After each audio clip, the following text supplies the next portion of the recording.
The United States may have to deploy more strategic nuclear weapons in coming years to deter growing threats from Russia, China, and other adversaries, a senior White House aide said. Pranay Vaddi, the top National Security Council arms control official, made these comments in speech on a more competitive approach to arms control that outlined a policy shift aimed at pressing Moscow and Beijing to reverse rejection of U.S. calls for arsenal limitation talks. Absent the change in adversary arsenals, we may reach a point in the coming years where an increase from current deployed numbers is required. We need to be fully prepared to execute if the president makes that decision, he holds the Army Control Association. If that day comes, it will result in a determination that more nuclear weapons are required to deter our adversaries and protect American people and our allies and partners. Denmark's Prime Minister Mette Frederiksen was assaulted by a man in Copenhagen Square on Friday, according to her office. Prime Minister Mette Frederiksen was hit by men Friday evening on Kulturvet in Copenhagen.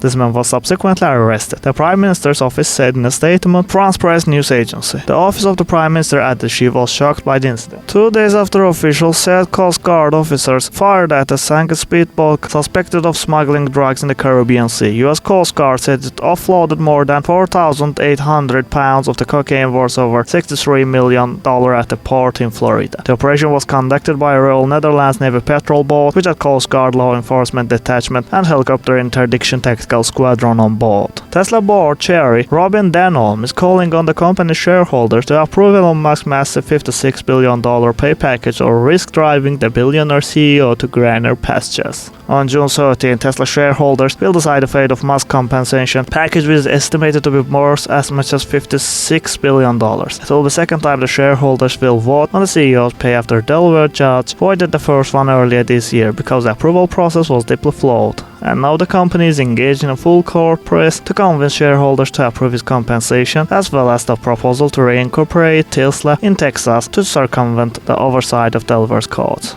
Elon's not a typical executive, and Tesla is not a typical company. Denholm writes in a letter to shareholders filed with the Securities and Exchange Commission. So the typical way in which companies compensate key executives is not going to drive results for Tesla. Motivating someone like Elon requires something different. William Anders, the former Apollo 8 astronaut who took the iconic Earthrise photo from space in 1968, was killed Friday when the plane he was piloting alone plummeted into the waters of the San Juan Islands in Washington state. He was 90 years old. Also, his son, retired Air Force Lieutenant Colonel Greg Anders, confirmed the death, telling the Associated Press, "The family is devastated. He was a great pilot and we will miss him terribly." William Anders, retired Major General, says that photo was his most significant contribution to the space program, along with making sure the Apollo 8 command module and service module worked. NASA administrator and former Senator Bill Nelson said Anders embodied the lessons and the purpose of exploration.